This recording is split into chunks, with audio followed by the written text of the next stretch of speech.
നമ്മൾ ഇന്ന് ഡിസ്കസ് ചെയ്യാൻ പോകുന്ന ടോപ്പിക് ഹെമറോയിഡ് അഥവാ പൈൽസ് ആണ്. പരിപൂർണമായിട്ട് സുഖപ്പെടുത്താൻ പറ്റുന്ന സാധാ അസുഖത്തെ പോലത്തെ ഒരു അസുഖം മാത്രമാണ് ഹെമറോയിഡ് എന്നുള്ള അല്ലെങ്കിൽ പൈൽസ് എന്നുള്ള ഒരു ചിന്ത നമുക്ക് വരേണ്ടതുണ്ട്. പ്രധാനമായിട്ടും ഞാൻ നേരത്തെ പറഞ്ഞത് ലൈഫ് സ്റ്റൈൽ ഡിസോർഡറാണ്. നമ്മുടെ ജീവിതശൈലി മാറുന്നതനുസരിച്ചിട്ട് വരാൻ ചാൻസ് ഉള്ള സാധ്യത കൂടുതലുള്ള അസുഖത്തിൽപ്പെട്ട ഒന്നാണ് ഹെമറോയിഡ്. ഹായ്, ഞാൻ doctor Umar Mukhtar, Bhoomi natural cure വെൽനസ്സിലെ യുനാനി ഡിപ്പാർട്ട്മെൻറ്റ് ചീഫ് കൺസൾട്ടൻ്റാണ്. നമ്മൾ ഇന്ന് ഡിസ്കസ് ചെയ്യാൻ പോകുന്ന ടോപ്പിക് ഹെമറോയിഡ് അഥവാ പൈൽസ് ആണ്. ഇന്നും ചില രോഗികളെങ്കിലും പൈൽസ് വന്നു കഴിഞ്ഞാൽ അത് പുറത്തേക്ക് റിവീൽ ചെയ്യാൻ മടി കാണിക്കാറുണ്ട്. എന്തൊരു മോശപ്പെട്ട അസുഖം അവർക്ക് പിടിക്കപ്പെട്ട പോലെ ഒരു ഫീൽ അവർക്ക് ഉണ്ടാവാറുണ്ട്. എന്നാൽ പരിപൂർണമായിട്ട് സുഖപ്പെടുത്താൻ പറ്റുന്ന സാധാ അസുഖത്തെ പോലത്തെ ഒരു അസുഖം മാത്രമാണ് ഹെമറോയിഡ് എന്നുള്ള അല്ലെങ്കിൽ പൈൽസ് എന്നുള്ള ഒരു ചിന്ത നമുക്ക് വരേണ്ടതുണ്ട്. നമ്മളെല്ലാവരും വെരിക്കോസ് വെയിനുമായിട്ട് ഭയങ്കര ഫെമിലിയറാണ്. കാലിൻ്റെ മേലെ വെയിൻസ് തടിച്ച് വരുന്ന കണ്ടീഷൻ അതെല്ലാവർക്കും അറിയുന്നതാണ്. അതേപോലെ തന്നെ നമ്മുടെ മലദ്വാരത്തിൽ അല്ലെങ്കിൽ മലാശയം ബന്ധപ്പെട്ട സ്ഥലത്ത് വെയിൻസ് രക്തക്കൊഴലുകൾ തടിക്കുന്നൊരു കണ്ടീഷനെയാണ് നമ്മൾ പൊതുവെ ഹെമറോയിഡ് എന്ന് പറയാറുള്ളത്. പ്രധാനമായിട്ടും രണ്ട് തരത്തിലാണ് പൈൽസ് ഉള്ളത്. ഒന്ന് ഇൻറ്റേർണൽ ഹെമറോയിഡ് ഉണ്ട്, ഒന്ന് എക്സ്റ്റേണൽ ഹെമറോയിഡ് ഉണ്ട്. ഇത് എവിടെ കാണുന്നു എന്നതിൻ്റെ ബേസായിട്ടാണ് ഉള്ളത്. ഇൻറ്റേർണൽ ഹെമറോയിഡ് എന്ന് പറഞ്ഞു കഴിഞ്ഞാൽ മലാശയത്തിൻ്റെ അകത്ത് കാണുന്ന ഹെമറോയിഡുകളാണ്. എന്നാൽ എക്സ്റ്റേണൽ ഹെമറോയിഡ് എന്ന് പറഞ്ഞു കഴിഞ്ഞാൽ മലാശയത്തിൻ്റെ പുറത്ത് മലദ്വാരത്തിൻ്റെ അവിടെ കാണുന്ന തടിപ്പുകളാണ്. ഞാൻ നേരത്തെ പറഞ്ഞു ഇതൊരു മൂലക്കുരു എന്ന് മലയാളത്തിൽ പറയുമെങ്കിലും ഇത് ആക്ച്വലി തടിപ്പുകളാണ്. നമ്മുടെ മലദ്വാരത്തിൻ്റെ അവിടെ ഉള്ള വെയിൻസ് ബൾജ് ചെയ്ത് വരുന്ന അല്ലെങ്കിൽ തടിക്കുന്ന ഒരു കണ്ടീഷൻസിനെയാണ് നമ്മൾ പൊതുവെ ഹെമറോയിഡ് എന്ന് പറയാറുള്ളത്. ഇതിന് ഇൻറ്റൻസിറ്റി അനുസരിച്ചിട്ട് ഇതിനെ 4 ആക്കി തിരിച്ചിട്ടുണ്ട്. ഗ്രേഡ് 1 മുതൽ ഗ്രേഡ് 4 വരെ. എത്രത്തോളം ഇൻറ്റൻസിറ്റി കൂടുന്നു അതനുസരിച്ച് ഗ്രേഡും കൂടും. ഗ്രേഡ് 4 എന്ന് പറയുന്നത് സർജിക്കൽ കണ്ടീഷനാണ്. നമുക്ക് സർജറി വഴി ചികിത്സിച്ച് ഭേദമാക്കാം. എന്നാൽ ആദ്യത്തെ 3 കണ്ടീഷൻസ് നമുക്കൊരു പരിധി വരെ മെഡിസിൻസ് കഴിച്ചുകൊണ്ടും നമ്മുടെ ലൈഫ് സ്റ്റൈൽ ചേഞ്ച് വരുത്തിയതുകൊണ്ടും നമുക്കതിനെ സുഖപ്പെടുത്താൻ കഴിയും. എന്തൊക്കെ കാരണങ്ങൾ കൊണ്ടാണ് ഹെമറോയിഡ് വരുന്നത് നമുക്ക് പരിശോധിക്കാം. പ്രധാനമായിട്ടും ഞാൻ നേരത്തെ പറഞ്ഞത് ലൈഫ് സ്റ്റൈൽ ഡിസോർഡറാണ്. നമ്മുടെ ജീവിതശൈലി മാറുന്നതനുസരിച്ചിട്ട് വരാൻ ചാൻസ് ഉള്ള സാധ്യത കൂടുതലുള്ള അസുഖത്തിൽപ്പെട്ട ഒന്നാണ് ഹെമറോയിഡ്. എസ്പെഷ്യലി നമ്മൾ കഴിക്കുന്ന ഭക്ഷണമാണ്. നമ്മുടെ മാറിയ ജീവിതശൈലിക്ക് അനുസരിച്ച് നമ്മൾ ഒരുപാട് ജങ്ക് ഫുഡ്സ് കഴിക്കുന്നുണ്ട്, അല്ലെങ്കിൽ നോൺ വെജ് ഒരുപാട് കഴിക്കുന്നുണ്ട്. അതിൻ്റെ ഭാഗമായിട്ട് നമ്മുടെ ശരീരത്തിൽ ബോഡി ഹീറ്റ് കൂടും. അതിൻ്റെ ആഫ്റ്റർ എഫക്റ്റ് ആയിട്ട് ഹെമറോയിഡ് കാണാറുണ്ട്. എസ്പെഷ്യലി പ്രവാസി സമൂഹത്തിൽപ്പെട്ട ഒരുപാട് യുവാക്കളിൽ ഇപ്പോൾ ഹെമറോയിഡിൻ്റെ അല്ലെങ്കിൽ പൈൽസിൻ്റെ അസുഖം വ്യാപിപ്പിക്കുന്നത് കാണാൻ സാധിക്കും. അതിൽ പ്രധാനപ്പെട്ട ഒരു കാരണം എന്ന് പറയുന്നത് അവരുടെ നോൺ വെജ് കഴിക്കുന്നതാണ്. എസ്പെഷ്യലി ബ്രോസ്റ്റൊക്കെ പോലത്തെ ജങ്ക് ഫുഡ്സ് കഴിക്കുന്നത് വഴി അവർക്ക് ഹെമറോയിഡ് വരാൻ സാധ്യതയുണ്ട്. മറ്റൊരു കാരണം എന്ന് പറയുന്നത് ഉറക്കമാണ്. നമ്മൾ പ്രോപ്പറായിട്ട് 8 മണിക്കൂർ ഉറങ്ങിയിട്ടില്ലെങ്കിൽ, അല്ലെങ്കിൽ ഒരുപാട് നൈറ്റ് ഡ്യൂട്ടി എടുക്കേണ്ടി വന്ന് അതിനെ മെയിൻറ്റെയിൻ ചെയ്യുന്ന രീതിയിൽ പകൽ ഉറങ്ങിയിട്ടില്ലെങ്കിൽ നമ്മുടെ ശരീരത്തിൽ ബോഡി ഹീറ്റ് കൂടുകയും അതിൻ്റെ ഭാഗമായിട്ട് നമ്മൾക്ക് പൈൽസ് വരാനുള്ള സാധ്യതയുണ്ട്. മറ്റൊരു കാരണമായിട്ട് പറയപ്പെടുന്നത് ക്രോണിക് കോൺസ്റ്റിപ്പേഷനാണ്. ഒരുപാട് കാലമായിട്ടൊരു വ്യക്തി മലബന്ധം അനുഭവിക്കുന്ന ഒരു വ്യക്തിയാണെങ്കിൽ, കോൺസ്റ്റിപ്പേഷൻ ഉള്ള ആളാണെങ്കിൽ അയാൾക്ക് ഇത്തരത്തിൽ മലദ്വാരത്തിൻ്റെ അവിടെ ഈ വെയിൻസ് ബൾജാവാനും അതുപോലെ അത് ഹെമറോയിഡ് രൂപപ്പെടാനുള്ള സാധ്യതയുണ്ട്. ഇതേ കണ്ടീഷൻ തന്നെ ക്രോണിക് ഡയറിയ, വയറിളക്കം ഒരുപാട് കാലമായിട്ടുള്ള വ്യക്തികളിലും ഇത് അപൂർവമായിട്ട് കോൺസ്റ്റിപ്പേഷൻ കാണാറുണ്ട്. മറ്റൊരു റീസണായിട്ട് ഇതിനെടുത്ത് പറയുന്നത് പ്രൊലോങ്ഡ് സിറ്റിംഗ് ആണ്. നമ്മൾ ബാത്റൂമിൽ പോയി കഴിഞ്ഞാൽ തുടർച്ചയായി 1/2-3 മണിക്കൂറോളം നേരം ഇരിക്കുന്ന ഒരു സാഹചര്യം ചില ആളുകളെയും കണ്ടുവരാറുണ്ട്. അത്തരം ആളുകൾക്ക് ഇത് വരാനുള്ള സാധ്യത വളരെ കൂടുതലാണ്. എന്നാൽ ചില ആളുകളിലാവട്ടെ അവർ ഒരുപാട് ഫോഴ്സ് കൊടുക്കും ഡിഫിക്കേഷൻ ചെയ്യാൻ വേണ്ടിയിട്ട്. ബാത്റൂമിൽ പോകാൻ വേണ്ടിയിട്ട് അവർ പരിധിക്കപ്പുറത്തേക്ക് ഫോഴ്സ് കൊടുത്ത് അതിനെ പുറത്തേക്ക് വിടാൻ ശ്രമിക്കുന്ന സമയത്ത് ആ പ്രഷർ വഴി ഒരുപാട് ബ്ലഡ് ഫ്ലോ കൂടുകയും ഹെമറോയിഡ് വരാനുള്ള സാധ്യതയും കണ്ടുവരാറുണ്ട്.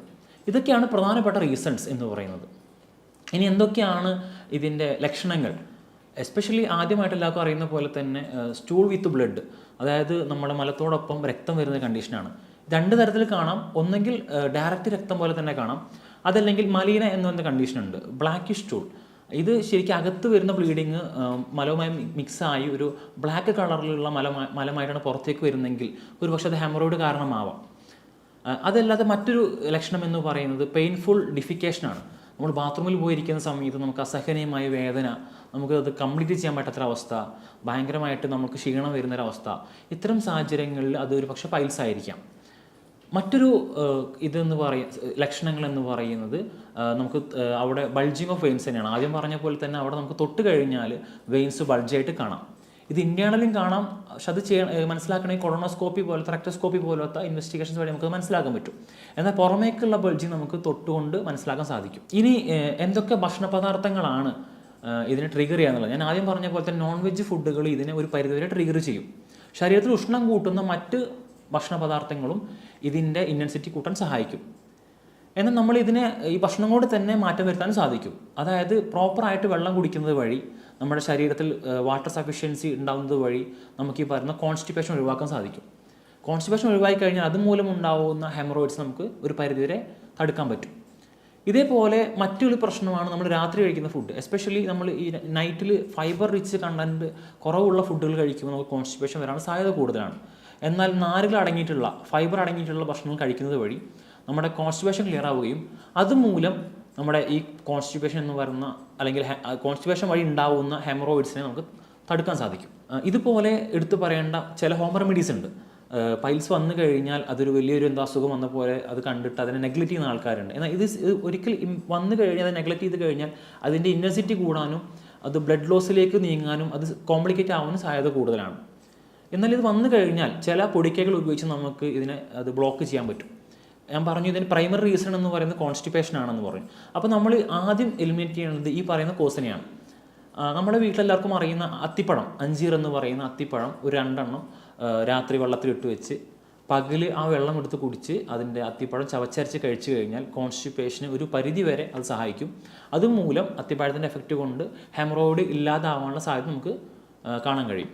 മറ്റ് ഫുഡുകൾ എന്ന് പറയുന്നത് പപ്പായ, ചെറുപഴം പോലത്തെ മൈൽഡ് ലാക്സേറ്റീവ്സ് ആയിട്ടുള്ള, അതായത് നമ്മുടെ മോഷനെ സഹായിക്കുന്ന ഇത്തരം മോഷനെ സ്മൂത്ത് ആക്കുന്ന വാട്ടർ കണ്ടൻ്റ് ആയിട്ടുള്ള ഫുഡുകൾ അല്ലെങ്കിൽ ഫൈബർ കണ്ടൻ്റ് ആയിട്ടുള്ള ഫുഡുകൾ കഴിച്ചു കഴിഞ്ഞാൽ നേരത്തെ പറഞ്ഞ പോലെ തന്നെ ഇത്തരം പപ്പായ, ചെറുപഴം പോലത്തെ ഭക്ഷണം കഴിച്ചു കഴിഞ്ഞാൽ നമ്മുടെ മോഷൻ ക്ലിയർ ആവുകയും അതുമൂലം നമുക്ക് ഹെമറോയിഡിനെ അല്ലെങ്കിൽ പൈൽസിനെ നമുക്ക് തടുക്കാൻ സാധിക്കും.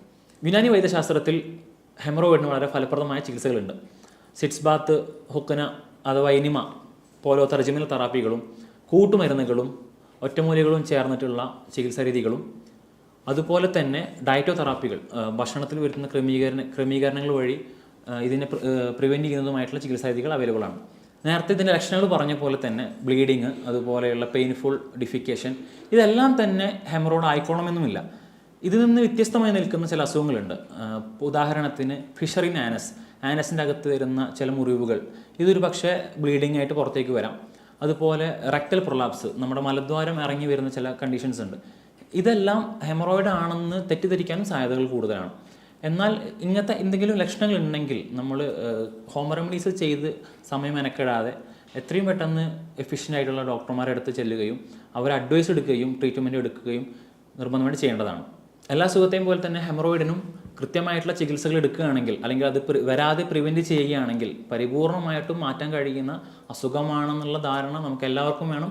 ഇത് വന്നു കഴിഞ്ഞാൽ പുറത്തേക്ക് പറയാൻ, ഡോക്ടറോട് അത് റിവീൽ ചെയ്യാൻ യാതൊരു മടിയും കാണിക്കരുത്. ഇത് കോംപ്ലിക്കേറ്റഡ് ആയി കഴിഞ്ഞാൽ അതുണ്ടാക്കുന്ന ബുദ്ധിമുട്ടുകളേക്കാൾ എത്രയോ ഭേദമാണ് ഇത് വരാതെ നോക്കുന്നതും വന്നു കഴിഞ്ഞാൽ ഉടനടി ചികിത്സ എടുക്കുന്നതും. ഇതുമായി ബന്ധപ്പെട്ട എന്തെങ്കിലും സംശയങ്ങളുണ്ടെങ്കിൽ താഴെ കാണുന്ന നമ്പർ നിങ്ങൾക്ക് മെസ്സേജ് ചെയ്യുകയോ വിളിക്കുകയോ ചെയ്യാം. മറ്റൊരു വീഡിയോയുമായി നമുക്ക് വീണ്ടും കാണാം. താങ്ക്